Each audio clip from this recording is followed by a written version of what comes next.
ರಂಜಿತ್ ಅವರೇ, ಅದೇ ನಾನು ಮಾಲ್ತೇಶ್ ಹೇಗಿನ ಅಂತ TV9 ಫಿಲಂ ರೇಡ್ ಮಾತಾಡ್ತಾ ಇದ್ದೀನಿ. ಈಗ ನಿಮ್ಗೆ ಏನ್ ವರ್ಷನ್ ಆಕ್ಚುಲಿ ಏನ್ ಗಲಾಟೆ ಏನ್ ಕಾರಣ ಆಯ್ತು, ಯಾಕಾಯ್ತು, ನಿಮ್ ಮೇಲೆ ನೀವು ಅಲ್ಲಿ ಅಟ್ಯಾಕ್ ಮಾಡುವಂತದ್ದು ಏನಾಯ್ತು ಅಂತ? ಸರ್ ನೀನು ಅಟ್ಯಾಕ್ ಮಾಡಿಲ್ಲ ಸರ್, ಅಟ್ಯಾಕ್ ಮಾಡಿದ್ರೆ ಅವ್ರು ಇರ್ತಾನೆ ಇರಲಿಲ್ಲ. ಬಟ್ ಇನ್ನೊಂದೇನು ಅಂದ್ರೆ ಅವರು ಒಳಗಡೆ ನಮ್ಮ ಮನೆ ಒಳಗೆ ಬಂದಿರೋದು.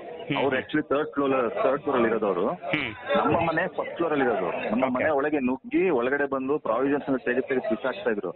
ಸೊ ಬಿಸಾಕೋ ಟೈಮ್ ಅಲ್ಲಿ ನನ್ನ ವೈಫ್ ಅಡ್ಡ ನಿಂತ್ಕೊಂಡಾಗ ಅದಕ್ಕೆ ಮಾತು ಬೆಳೆದು ಗಲಾಟೆ ಆಗಿರೋದು. ಅಲ್ಲಿವರೆಗೂ ನೋಡಿ ಅವ್ರು ಕಂಪ್ಲೀಟ್ ವಿಡಿಯೋ ತೋರಿಸ್ತಾ ಇಲ್ಲ ಅವರು. ಏನಕ್ಕೆ ಅಂದ್ರೆ ಬಂದು ಗಲಾಟೆ ಮಾಡಿದ್ದೆ ಅವರು, ಗಲಾಟೆ ಮಾಡಿದ್ರು. ಇಲ್ಲ ಆಕ್ಚುಲಿ ಇದೇನಾಗಿದೆ, ಸಿವಿಲ್ ಮ್ಯಾಟ್ರ್ ಇದು. ಅವ್ರು ನಾನು ಲೀಗಲ್ ನೋಟಿಸ್ ಕಳಿಸಿದ್ರು, ಈ ಮನೆ ನಮ್ದು ಅಂತ ಅಂದ್ಬಿಟ್ಟು. ನಾನು ಅದಕ್ಕೆ ರಿಪ್ಲೈ ಏನ್ ಕೊಡ್ಬೇಕು ಅದು ರಿಪ್ಲೈ ಕೊಟ್ಟಿದ್ದೀನಿ ನಾನು. ರಿಪ್ಲೈ ಕೊಟ್ಮೇಲೆ ಅವ್ರು ಸ್ಟೇಷನ್ಗೆ ಹೋಗಿ ಕೂತ್ಕೊಂಡ್ರು, ಖಾಲಿ ಮಾಡಿಸ್ಕೊಡಿ ಅಂತ. ಅಲ್ಲೂ ಹೇಳಿದ್ದಾರೆ, ಇದು ಸಿವಿಲ್ ಮ್ಯಾಟ್ರ್ ಮೇಡಮ್, ನೀವು ಕೋರ್ಟ್ಗೆ ಹೋಗ್ಬೇಕು, ಗಲಾಟೆ ಮಾಡ್ಕೊಳಂಗಿಲ್ಲ ಅಂತ. ಅಂತೂ ಮೊನ್ನೆ ಬಂದು ನಮ್ಮ ತಂದೆ ನನಗೂ ಹೊಡೆದಿದ್ದಾರೆ, ನನ್ನ ವೈಫು ಹೊಡೆದಿದ್ದಾರೆ.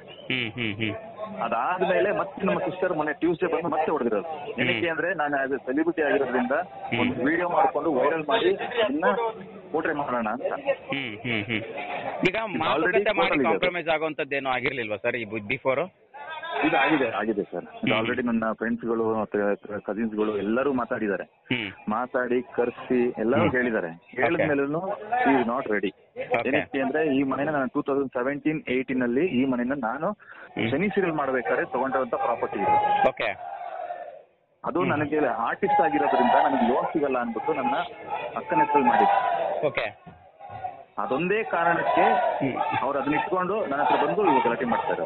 ಸರಿ, ಈಗ ಯಾವ ರೀತಿ ಇದನ್ನ ಸಾಲ್ವ್ ಮಾಡ್ಕೊಳ್ಳೋ ಪ್ಲಾನ್ ಅಲ್ಲಿ ಇದ್ರಿ ಸರ್? ಏನು ಅಂತ ನಿಮ್ಮ ನಿಲುವೇನು? ಇಲ್ಲ ಸರ್, ಅದಕ್ಕೆ ನಾನು ಹೇಳಿದ್ನಲ್ಲ, ಕೋರ್ಟ್ ಅಲ್ಲೇ ಹೋಗಿ ಅವ್ರು ಕ್ಲಿಯರ್ ಮಾಡ್ಕೊಬೇಕು. ಇವಾಗ ಮೀಡಿಯಾಗೆಲ್ಲ ಬರುವಂತದ್ದು ನೆಸಿಟಿಸ್ ಇರ್ಲಿಲ್ಲ.